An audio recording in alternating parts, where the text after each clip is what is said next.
No ano 203, duas mulheres entraram em uma arena romana cheia de espectadores. Uma delas tinha apenas 22 anos. Era mãe de um bebê de poucos meses. A outra era uma escrava. Seus nomes eram Santas Perpétua e Felicidade. Diante delas, uma multidão gritava por sangue. Soldados romanos abriram os portões. Animais selvagens avançaram. Elas poderiam ter salvado a própria vida com uma única palavra. Bastava negar Jesus Cristo. Nenhuma delas negou.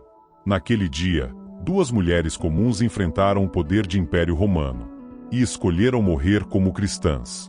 O que levou uma jovem mãe e uma escrava a caminharem com tanta serenidade rumo à morte. E, se você gosta de conhecer histórias de pessoas que entregaram tudo em nome de Cristo, esse canal foi feito para você. Então peço, se inscreve no canal, deixa o like. Isso ajuda essa história a chegar a mais pessoas. Agora, vamos voltar para Cartago, porque a história de Perpétua e Felicidade está apenas começando. No início do século III, a cidade de Cartago era uma das joias do Império Romano. Grandiosa, rica e cheia de vida. Suas ruas estavam sempre cheias de comerciantes, soldados e viajantes vindos de todas as partes do Mediterrâneo. Templos dedicados aos deuses romanos dominavam a paisagem, e o culto ao imperador era considerado um sinal de fidelidade ao Estado. Mas, escondido entre as casas e becos da cidade, um novo povo crescia silenciosamente. Eram os cristãos. Homens e mulheres que se reuniam em casas simples para rezar, partilhar o pão e falar sobre um homem que havia sido crucificado em Jerusalém, e que eles acreditavam ter ressuscitado. Para o mundo romano, isso parecia loucura. Para eles, era verdade. Naquela época, ser cristão podia significar perder tudo: a reputação, a liberdade e até a própria vida. Mesmo assim, o número de fiéis continuava aumentando. Entre eles estava uma jovem mulher chamada Perpétua. Ela tinha apenas 20 e poucos anos. Era de família respeitada, educada e vivia uma vida relativamente confortável. Mas havia algo em seu coração que nenhuma riqueza podia preencher. Em algum momento de sua juventude, Perpétua encontrou o cristianismo. E aquela descoberta mudou tudo. Na mesma comunidade cristã, vivia também uma mulher muito diferente dela. Uma escrava. Seu nome era Felicidade. E, sem saber, aquelas duas mulheres estavam prestes a escrever juntas uma das histórias mais impressionantes da Igreja. O ano era aproximadamente 203 d.C. O imperador Septímio Severo havia endurecido as leis contra os cristãos. Converter-se à nova fé agora era considerado crime contra o império. Em cidades importantes como Cartago, as autoridades começaram a prender catecúmenos, pessoas que ainda se preparavam para o batismo. Entre os presos estava Perpétua. Ela tinha pouco mais de 20 anos. Era de família nobre e havia acabado de se tornar mãe. Quando foi levada para a prisão, o sofrimento mais profundo não veio das correntes nem da cela escura, mas da separação do seu filho recém-nascido, que ainda dependia completamente dela. Alguns dias depois, seu pai conseguiu permissão para visitá-la. Ele não era cristão e estava desesperado. Amava profundamente a filha e não conseguia aceitar que ela preferisse a morte à renúncia da fé. Diante dela, implorou entre lágrimas que tivesse compaixão da família e pensasse no próprio bebê. Bastaria um gesto simples: oferecer sacrifício aos deuses romanos e negar ser cristã. Perpétua escutou em silêncio. Então apontou para um objeto que estava no chão da cela e perguntou ao pai se aquele vaso poderia ser chamado por outro nome. Ele respondeu que não. Com serenidade, ela disse: assim também eu não posso me chamar de outra coisa senão aquilo que sou, cristã. Aquelas palavras partiram o coração do pai, mas revelaram a força de uma fé que nem o amor familiar nem a ameaça da morte conseguiriam quebrar. Durante o tempo na prisão, Perpétua começou a registrar suas experiências e visões espirituais. Seus escritos fariam parte de um dos documentos mais impressionantes do cristianismo antigo, A Paixão de Santa Perpétua e Santa Felicidade, um raro relato preservado em parte pela própria mártir. Na mesma prisão estava outra cristã, Felicidade. Ela era escrava e também estava grávida. Pela lei romana, uma mulher grávida não podia ser executada.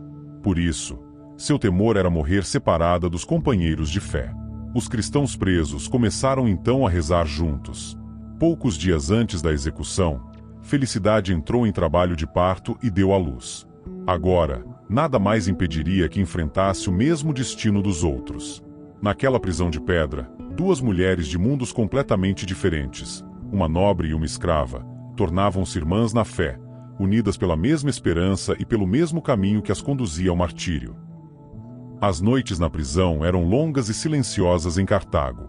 O ar pesado das celas misturava cheiro de ferro, suor e poeira. Mesmo assim, algo extraordinário começou a acontecer dentro da alma de Perpétua. Durante aqueles dias de espera, ela começou a ter visões. Em uma delas, viu uma enorme escada de bronze que se erguia até o céu.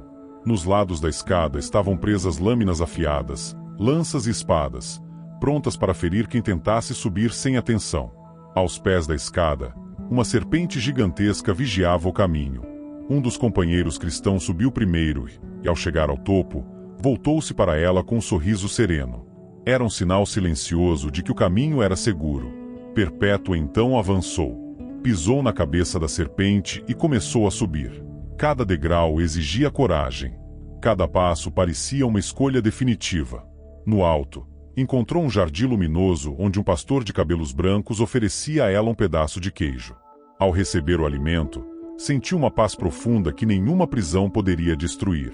Quando acordou, compreendeu o significado da visão. O caminho até Deus passaria pela dor e pelo sacrifício.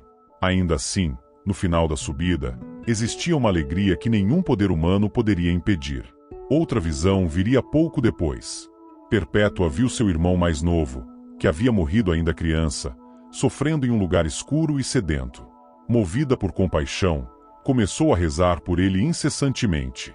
Dias depois, teve uma nova visão. O menino agora estava saudável, bebendo água fresca e brincando em um jardim claro.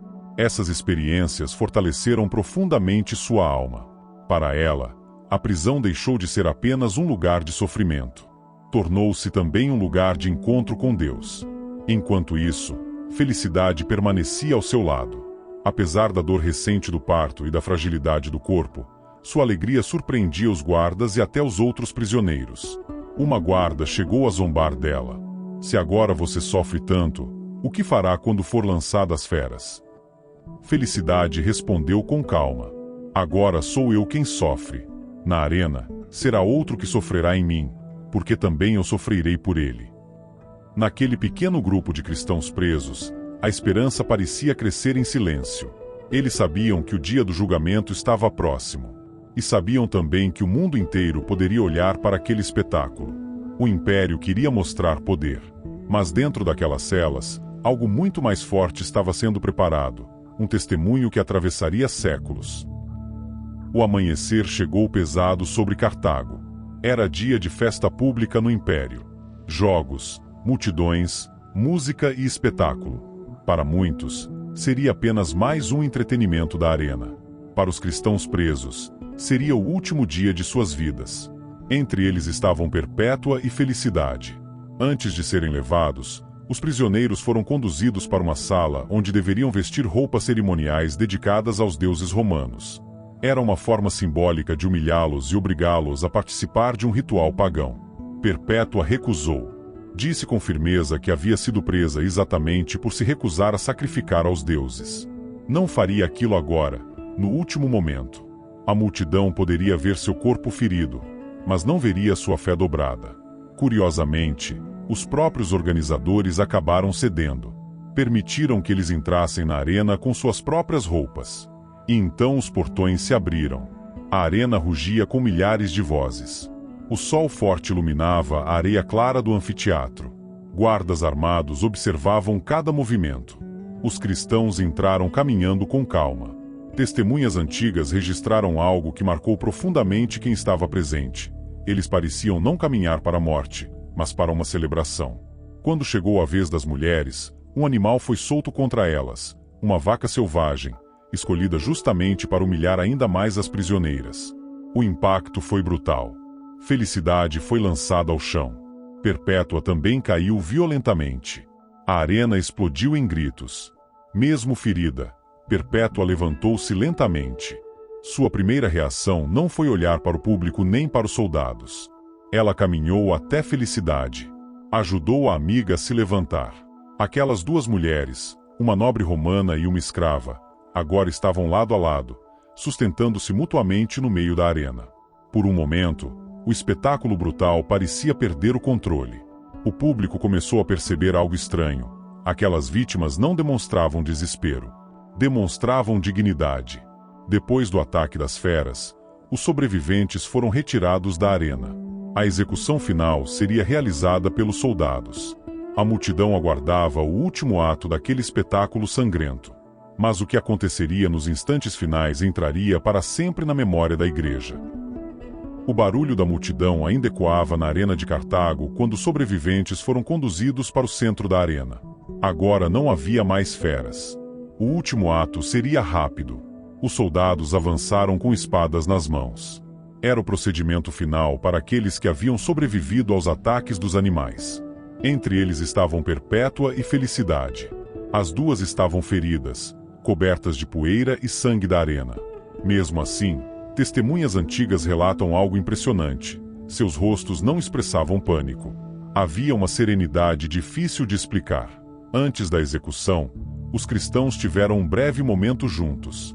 Eles trocaram o chamado ósculo da paz, o gesto antigo de fraternidade entre os primeiros seguidores de Cristo.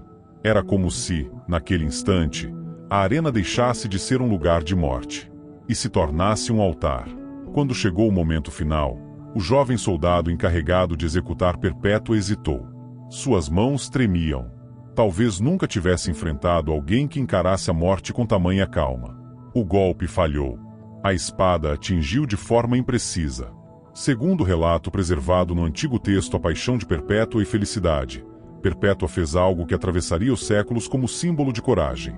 Com tranquilidade surpreendente, ela segurou a mão do próprio carrasco e a guiou até o seu pescoço. Não era desespero, era decisão. Naquele instante, a jovem mãe que havia recusado negar Cristo diante do Pai, do tribunal e da morte, selava seu testemunho definitivo.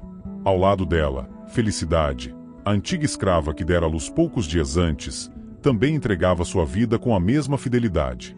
Duas mulheres, de origens completamente diferentes, unidas pela mesma fé. O martírio aconteceu por volta do ano 203, durante as perseguições do imperador Septímio Severo. O impacto daquela morte foi imediato entre os cristãos da época. Os relatos circularam rapidamente pelas comunidades da igreja primitiva. E algo extraordinário aconteceu. O diário escrito por Perpétua na prisão foi preservado. Suas palavras, seus sonhos e sua coragem se tornaram um dos documentos mais antigos e poderosos do cristianismo. Séculos depois, a memória de Perpétua e Felicidade continuaria viva na liturgia da igreja. Não como personagens distantes, mas como testemunhas de que a fé pode florescer mesmo nos lugares mais sombrios. Na areia de uma arena romana, onde muitos esperavam apenas morte e espetáculo, duas mulheres deixaram algo que o tempo não conseguiu apagar. A certeza de que o amor por Cristo pode ser mais forte do que o medo. A arena já estava silenciosa. A poeira assentava lentamente sobre a areia manchada de sangue, enquanto o público começava a deixar Cartago. Para o Império, aquele havia sido apenas mais um espetáculo, mais uma execução. Mas para os cristãos que ouviriam aquela história, algo muito diferente tinha acontecido ali. Naquele dia, duas mulheres, Perpétua e Felicidade, mostraram que a fé não depende de poder, posição ou liberdade. Uma era nobre, a outra, escrava. Uma era mãe de um bebê, a outra acabará de dar à luz numa prisão. Mesmo assim, permaneceram firmes. Não com armas, não com revolta, mas com uma confiança silenciosa que nem as feras, nem a espada conseguiram destruir. Séculos passaram. Impérios desapareceram. Arenas viraram ruínas. E ainda assim, os nomes dessas duas mulheres continuam sendo pronunciados nas orações da igreja. Porque algumas histórias não terminam na morte. Elas continuam vivendo no coração daqueles que escutam e decidem também permanecer firmes. Se essa história tocou você, deixe seu like para que mais pessoas conheçam o testemunho desses santos da igreja. E escreva aqui nos comentários, qual santo você gostaria de ver contado neste canal. Sua sugestão pode se tornar o próximo vídeo. Compartilhe esta história com alguém que precise de esperança. E se ainda não faz parte do canal, inscreva-se. Aqui, a vida dos santos continua sendo contada, porque suas histórias ainda iluminam o caminho de muitos.